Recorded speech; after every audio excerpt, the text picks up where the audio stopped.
It's Mother's Day, a time to remember all the wonderful things that our mothers did for us, and all the things they taught us, and all the things they gave to us.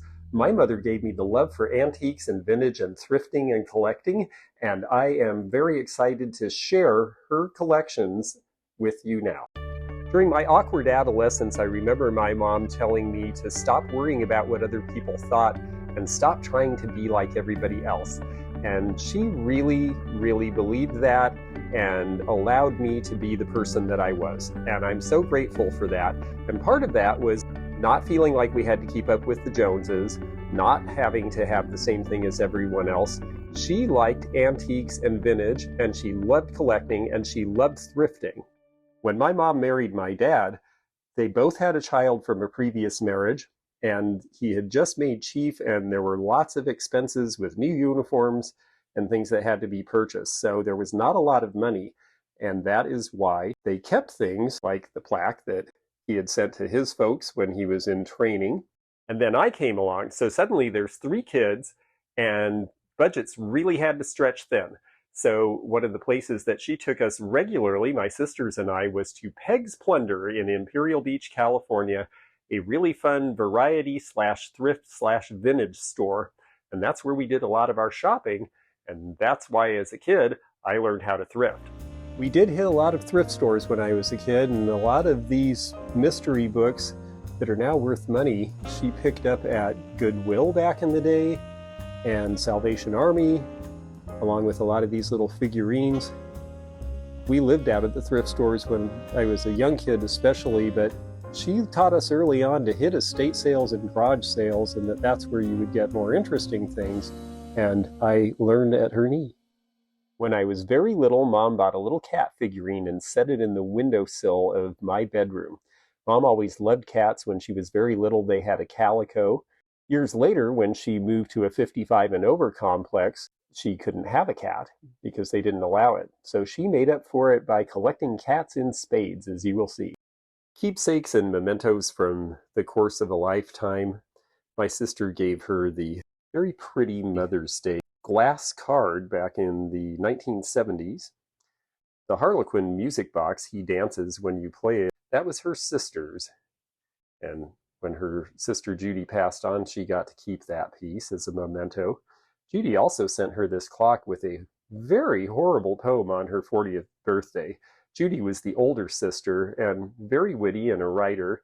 And when Mom turned 40, wrote a poem about time flies, tempus fugit, and sent her this clock, which is a tempus fugit.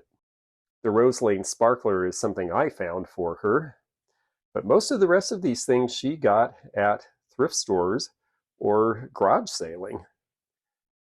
The 3 Sophisticats are 1970s. She loved Primitif. This was her favorite fragrance, so she got to have that one. And the other 2 have their original domes. They came in a lot of different colors with their little feathers. Very cute line. This little box is very sweet. It's hand-painted, and this one is heron. This, again, is something she got at a garage sale. Heron pieces are pretty good, and I think she paid all of $0.25 for this. She was a great garage sailor. She also did a lot of picking for me in later years. I think I got her this back in the 80s when these were new. And this was something she also found at a garage sale. This is a very nice piece of Nippon. It's early, it's not marked, so it's going to be around 1910. Asymmetrical in Art Nouveau style with the big narcissus or daffodils. And I just think this is a pretty and unusual shape. And she did too. She paid under $5 for that at a garage sale. And then this little guy.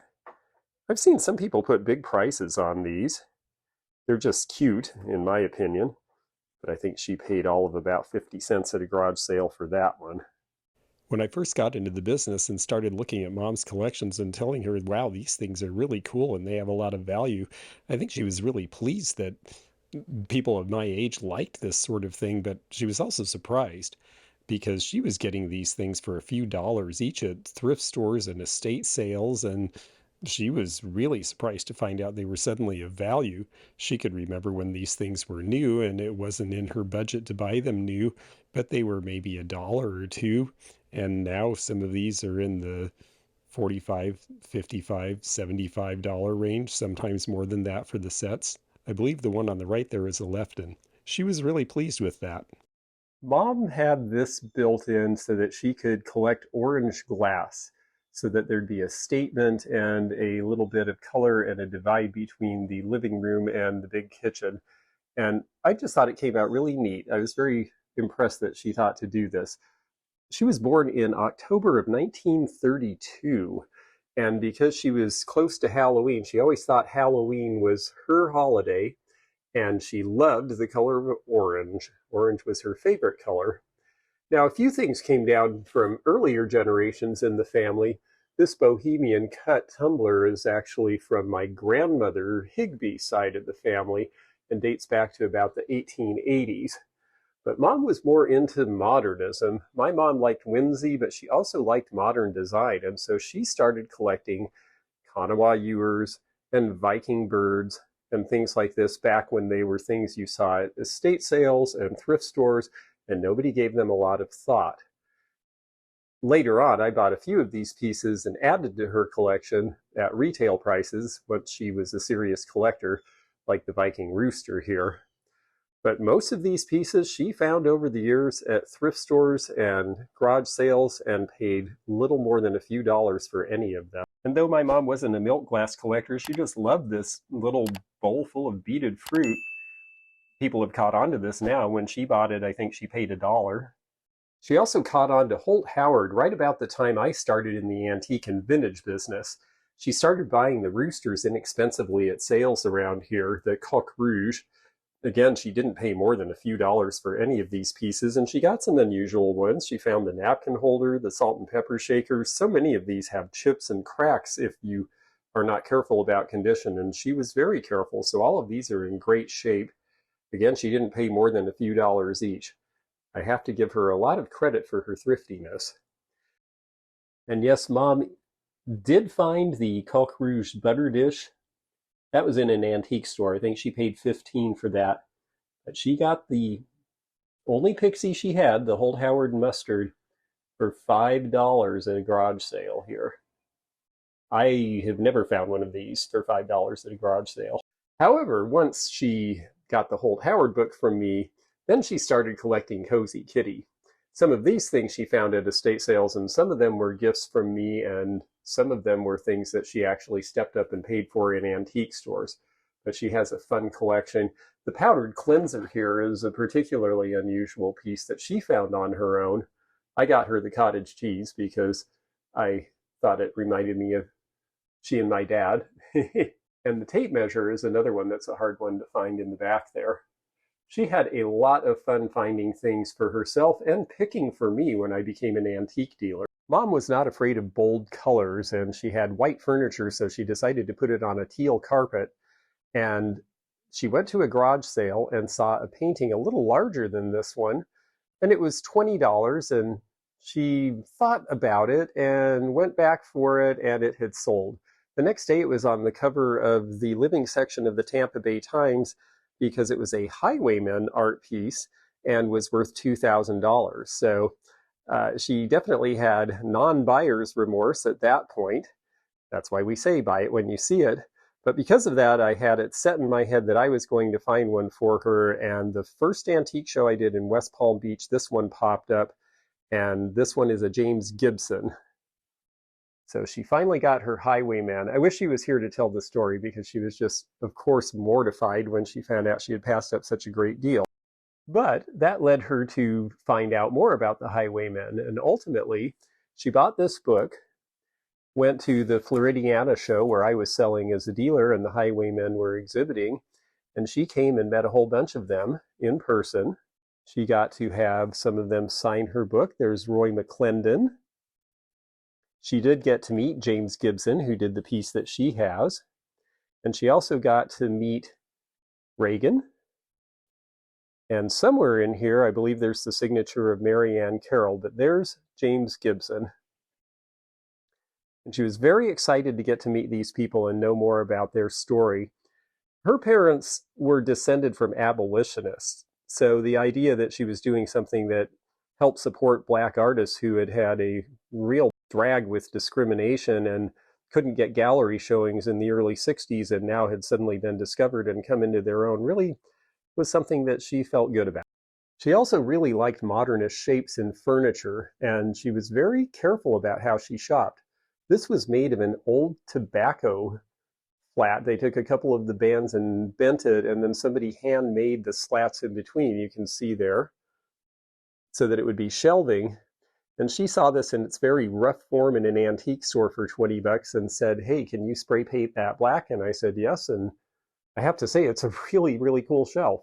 It's got a treasure craft couple on there. She decided that, unlike everyone else in Florida who collect Hawaiian tiki things, that she was going to collect Caribbean-related things because we're closer to the Caribbean.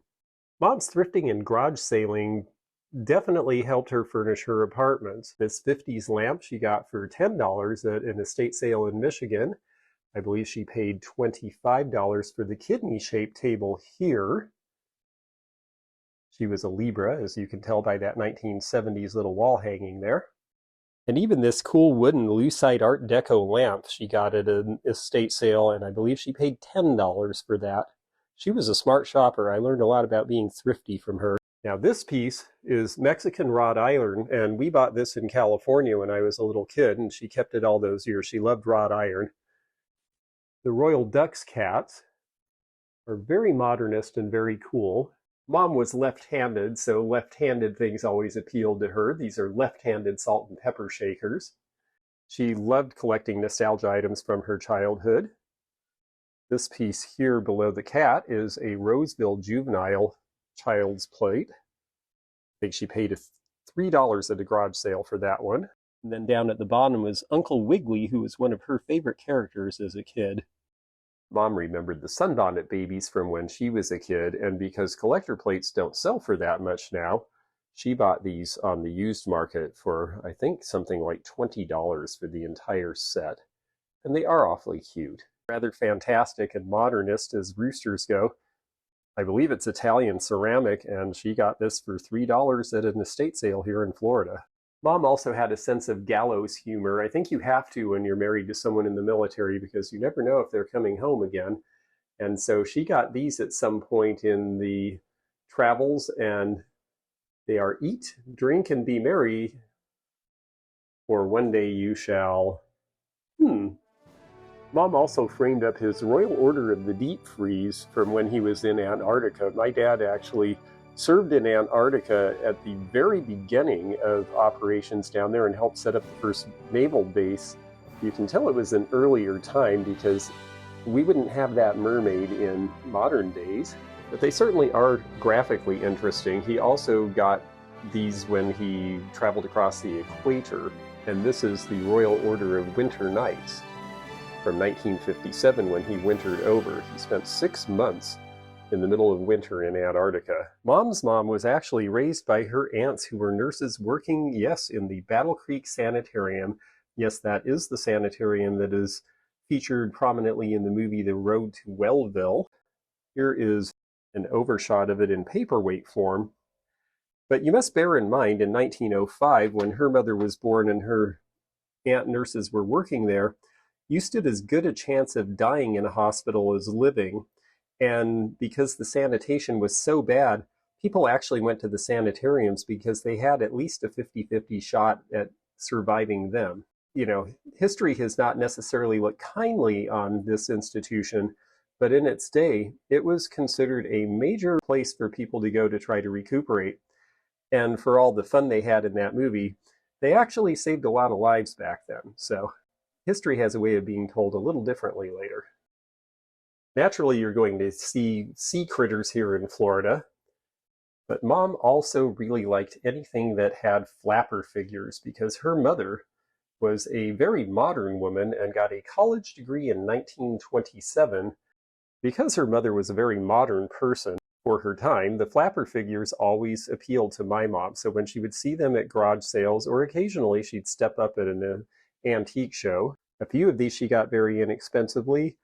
A lot of these she paid for as a collector. She had the luxury of spending a little bit of money on collections later in life and just really enjoyed it.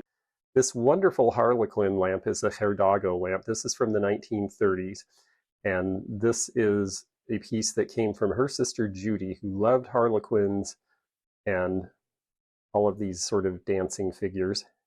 Growing up in Battle Creek, Michigan, her father worked for Kellogg's, and so collecting Kellogg's items from her era, like these various spinning maps, the guides to good health, triggered memories for her, and she especially loved Snap, Crackle, and Pop, and any of the art of Vernon Grant.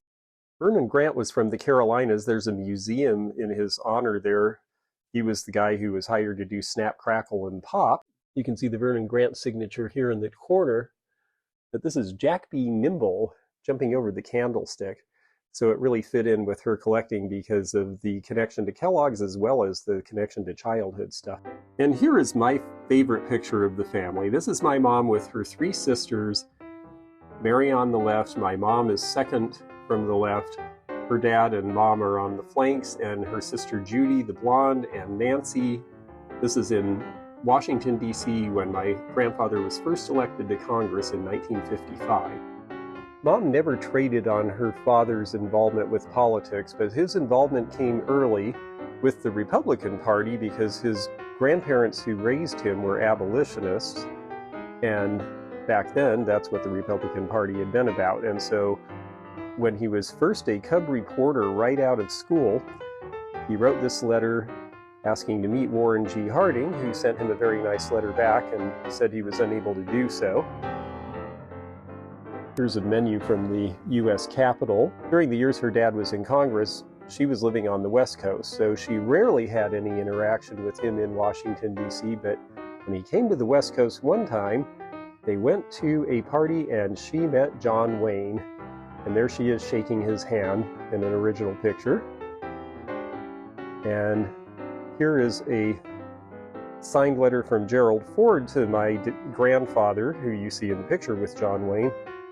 And Gerald Ford had just become president, and my grandfather wrote him a letter of congratulations. This is a Victorian Lewis Wayne print. Lewis Wayne was an English illustrator who did lots of cute cat things. My sister saved her allowance to buy my mother this vase for her birthday in 1961. And this vase with the wonderful glaze is Royal Hager, back when this would have just been something you could get at the Navy Exchange store. My dear friend Mary in Spokane, Washington, let me buy this at a very reasonable price to give to my mom. It is the Coin Kitty Bank. It nods and shakes its head and rolls around, and that's why they're usually gone. This one is by Victoria Ceramics out of Japan. Really cute piece. I'm glad I was able to get her a few things that she wouldn't have stepped up for herself. I see a lot of these chrome ashtrays from the 50s. I've never seen the two cats fighting before. She got this for $5 at an estate sale here in Florida and only paid a few dollars for these cats with the wonderful fur and just such cute poses. Now this guy is fun. She and I got this in an antique store in Cape Girardeau where we were picking when we were traveling once to see relatives in Kansas. And he is very hungry. Collections just happen over the course of a lifetime. You find interesting things and they have meaning to you and they come into your life, and then they have new meaning to you because of what they come to represent. I remember growing up with this picture and thinking it rather strange, but my dad always said this is what he felt like before his morning cup of coffee. So this has stayed with us for many years.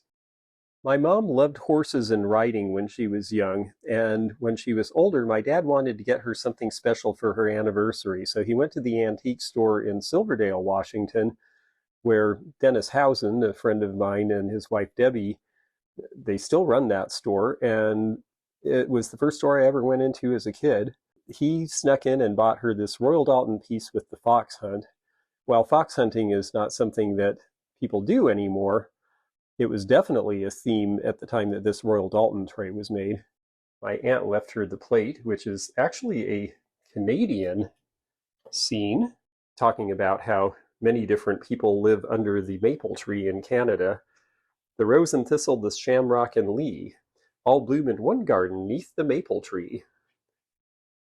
This is a Royal Doulton plate. And then we see some Murano glass cats, cat bookends. The cat theme runs deep here. And then sometimes she'd just buy things because she liked them. She quit smoking many, many years ago, which is why she got to live to be 90. But she loved this little cat lighter, a little whimsical plate. And then my aunt left her this very pretty Wedgwood plate. And while it doesn't really match the other things she collected as family sentiment goes, it's a beautiful piece and wonderful to have it. There was something about this print that just reminded me of my mother and my aunt, and so I got it for her, and she saw the resemblance right away. It's called Cat's Eyes. Next to it is a really cool mirror from the 1930s that I found at a garage sale here in Florida, and that was her Christmas present one year. This vase here was from my sisters to my folks back in the 1960s. It was actually made in Mexico. We lived near the Mexican border at that time, and they were able to pick it up from a roadside vendor. Actually, a very nice modernist pull there in a basket form. In the back is a John Perry hammerhead shark. Mom caught a baby hammerhead shark when my dad forced her to go fishing against her will in Imperial Beach, California, and it caused such a stir. She never went fishing again, but it was a great family story. The advertising fan with the birds was something that she picked up in an antique store on one of our travels. But the little Roseville jonquil vase was a wedding gift to her parents when Roseville jonquil was a brand new pattern in 1927, and the floral lines were just starting to come out. I like this fish here. I'm not sure who did this one. She picked this up at a garage sale for practically nothing. And then I, of course, gave her this when I was writing the treasure craft book. I bought this because I thought it was really cool, and she had just moved to Florida, so it was appropriate. In her later years, Mom became nostalgic for childhood like a lot of other people do, and she started collecting Nancy Ann's storybook dolls because she and her sisters had these when they were very little. In the middle is a Charles Addams Mother's Day plate, which I got her because I love Charles Addams, and it's because she had Charles Addams books in the library when I was growing up, and that's how I was exposed to them. My mom had enough gallows humor that she laughed and took it in the spirit it was intended. Nancy Ann dolls are made later of plastic, but originally of composition, like this little gal here. And if you're lucky, they actually have their wrist tag that tells you which one is which. Mom's name was Sally Lou because her mother was from Missouri and two-part names were popular in the South.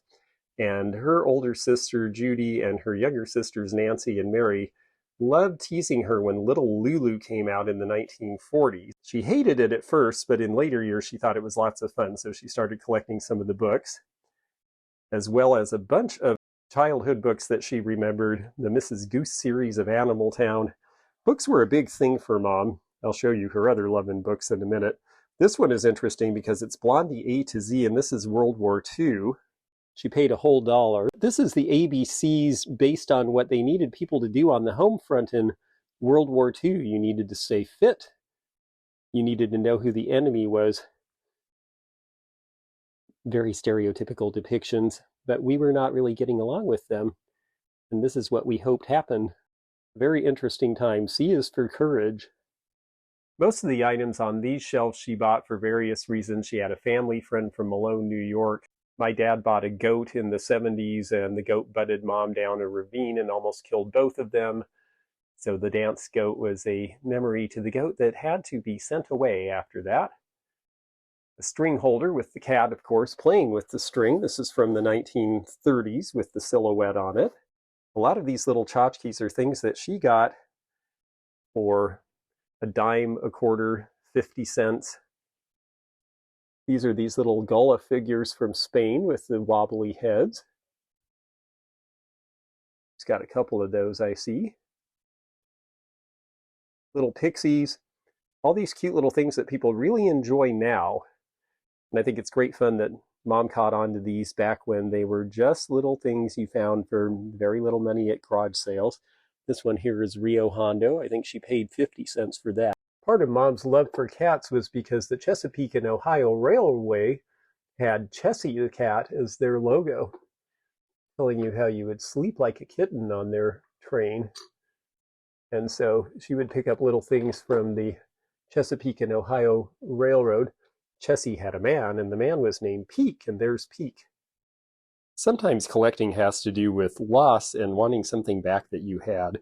My mother and her sisters each got a set of depression glass during the late 30s as little girls, the little child set. And during the war drives for orphans in the 1940s, their parents wanted them to learn about sacrifice, like the sacrifices kids who were orphaned were having to make. So they made them give them away for a war drive, and my mom talked about it for decades. And finally, I found this set for her. And we paid a lot back when depression glass was high, but it really made her happy to have it back. It's the Pink Cherry Blossom by Jeanette Glass from the 1930s, and it has this very sweet little cover with the kids playing, and she really enjoyed getting to have it again. I remember hours spent at my mother's favorite bookstores. One of them was a place called Bibelots and Books in Seattle, and the woman who had the mystery books, which my mother loved, would let her buy and trade and fill out her collection. And my mom has a pretty thorough collection of some now fairly valuable 1940s and 50s era mystery writers. But as a 16-year-old, I wasn't so interested, so I would go over to the other side of the shop where Reba Schneider sold Fiestaware and Bauer and vintage ceramics. And having nothing better to do, I would sit there and ask her questions about them. And she was very gracious with a 16-year-old who was in no way a serious customer. And when I ended up in the antique business, Reba was one of our main dealers in pattern matching. And so I have to give Mom a lot of credit. Her interest and love for these things really contributed to me ending up in the career I did and meeting the people I did. When Mom had a little bit more money and free time as a retiree and was a picker for me, she did pay a little bit and collected some really cute cats by some pretty good companies. This little howling guy is a Royal Doulton, as is the one licking its paw and the one sleeping here. She liked to get ones that were doing lots of different things. This one, I believe, is Rosenthal on top of the ball. I think she paid about $30 for that one. And the little crystal one here is a Swarovski. Mom outlived my dad Higby by 35 years.